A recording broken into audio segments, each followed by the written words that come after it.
With the previous generation selling over 1 million vehicles globally, it's no wonder that BMW decided to take one of its top 3 vehicles, the 4 Series, and make it into the electrified i4.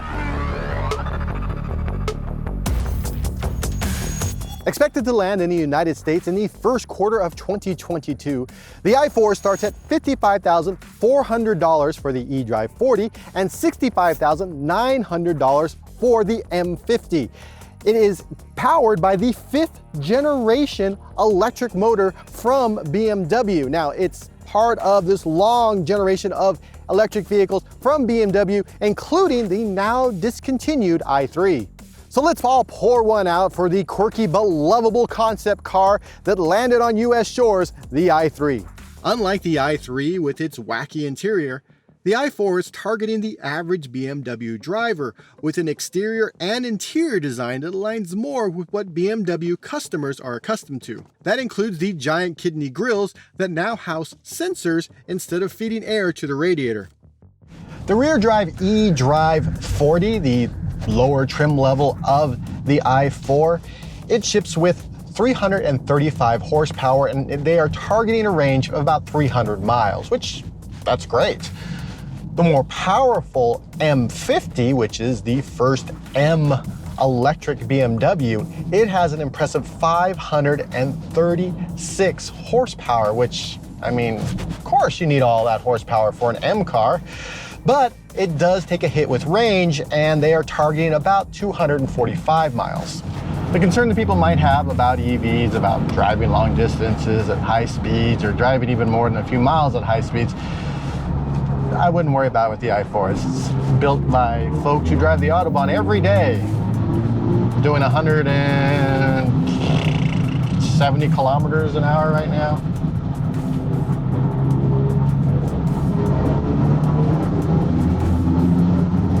Let's see if we can get up to 192 kilometers, which is, I don't know, 130 miles an hour probably.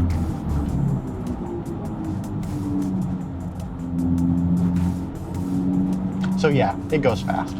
Another feature that's in the i4 that's also in the iX is adaptive regenerative braking. And what it does is it keeps track of the world, like adaptive cruise control. So if I'm doing, 70 miles an hour and I'm coming up to a car that's doing 60, if I take my foot off the gas, the car will preemptively start slowing down using regenerative braking. Now, it's not like a hard stop, but you can feel the difference between that and sort of coasting.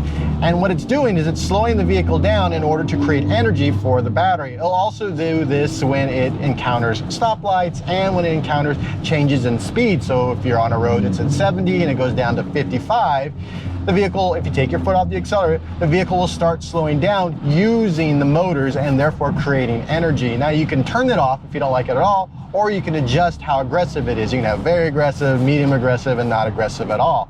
And of course, there's the one pedal driving where you just pull back the shift lever to B and, well, you just let your foot off and you have that really nice regenerative braking that pulls the car to a stop.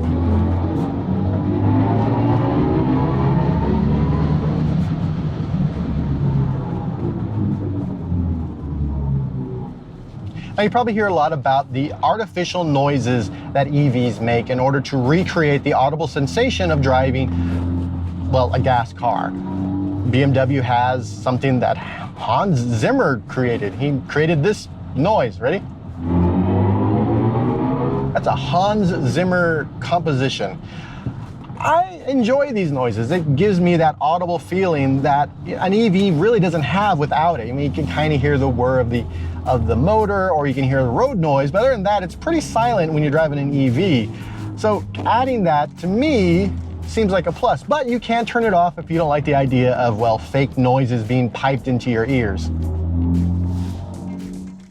When not attacking the road, the vehicle also has the latest version of BMW's infotainment system.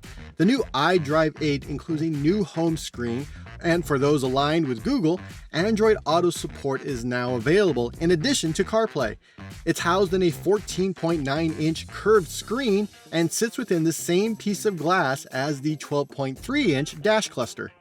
As for the rest of the interior, the seats, everything, I just feel like I'm in an M car. It doesn't feel as futuristic as the iX. You still have that really large curved screen for the infotainment system and the dash cluster, but the rest of the car is pure regular BMW M. You have the little M seat belts, the seats are bolstered so you don't slide around, they're comfortable if you enjoy sports seats, which I do. The steering wheel is pretty much the same.